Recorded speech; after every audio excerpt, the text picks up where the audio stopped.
Are all the chips just falling in line for lucky less than the Tigers? And who you betting on? Leonard Fournette of the nation's 11th ranked rushing defense in Florida.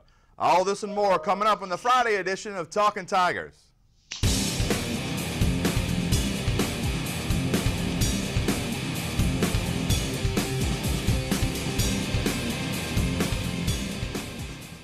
Welcome to Talkin Tigers. I'm Jim Derry. Ever since lightning struck near Tiger Stadium in Game 1, it seems like everything that could go right for LSU has gone right. And just what's wrong with that? Of course, much of the buzz is courtesy of a guy who's the nation's first 1,000-yard rusher this season. Let's talk about that and open the Pick 6 segment with NOLA.com, the Times-Picayune columnist Ron Higgins joining us via phone today. And Ron, for number one, there's still one more non-conference game with West Kentucky next week. But in essence, the heart of the LSU schedule opens up Saturday with Florida coming to Baton Rouge, don't you think?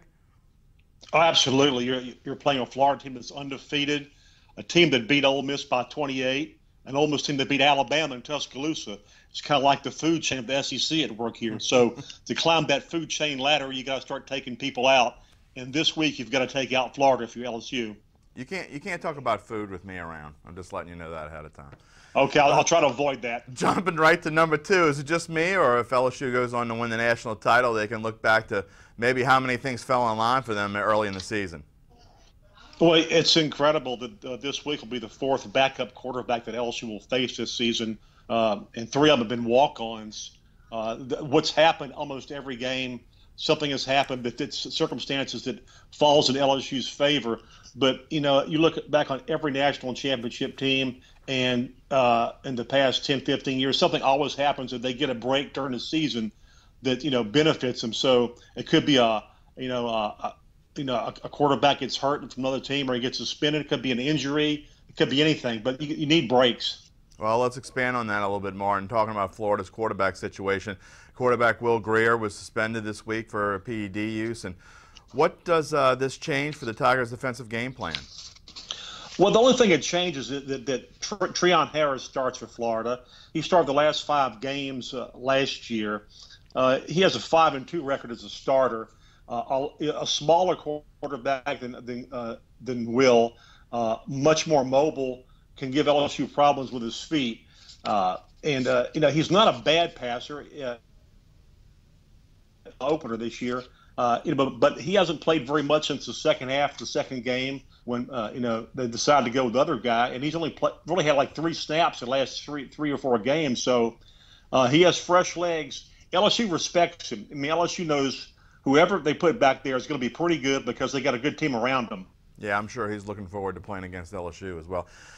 Number 4, let's talk about the LSU offense versus the Florida defense. Leonard will face his stiffest challenge of the season against the 11th ranked rushing defense.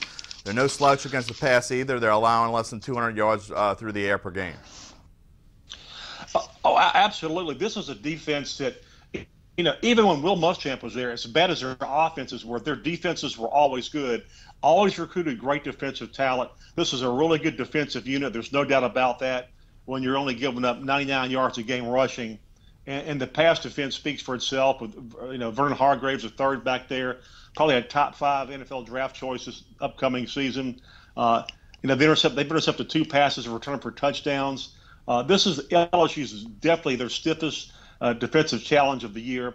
But LSU knows this. They play these guys every year, and they know they're in for a really physical game. That's one thing the LSU players talk this week. Every time you play Florida, it's extremely physical. And, Brandon Harris is going to have to be ready with that. His role has seemed to expand a little bit with each game.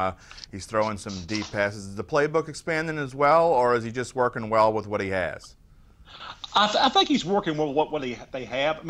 I mean, they have a few more wrinkles they can throw in there. But right now you've seen him run a lot of the same stuff.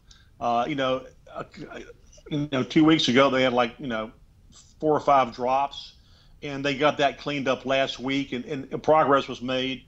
I mean, it was the best passing day yet for LSU this year because South Carolina did what the rest of the teams are going to do. They're going to come out and put 8 in the box, and they're going to say, we're going to stop Leonard Fournette, beat us throwing the ball, make us respect you. And that's what Florida's going to do with Brandon Harris. There's no doubt about that. Well, last but not least, we need your weekly prediction. What do you think is going to happen?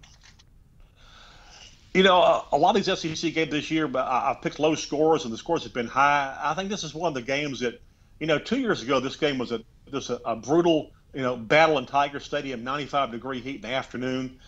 I'd say I'll say something like 24-14 LSU. I mean, it's gonna be one of those games. Both these teams are second and third in SEC in time of possession, so I can see a grinded out game and people scoring that way.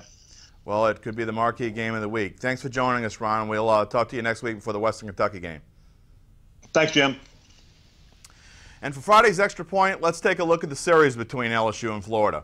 Once dominated by the Gators, the Tigers have turned things around of late, winning 4 of their last 5, including a 30-27 victory in Gainesville last season. LSU has also won 4 of the last 5 games played between the teams at Tiger Stadium during the Les Miles era. And the magic number appears to be 21 for LSU. When they score less than 21 points against Florida, they are 9-28-1 all-time, and 5 of those wins came before 1960.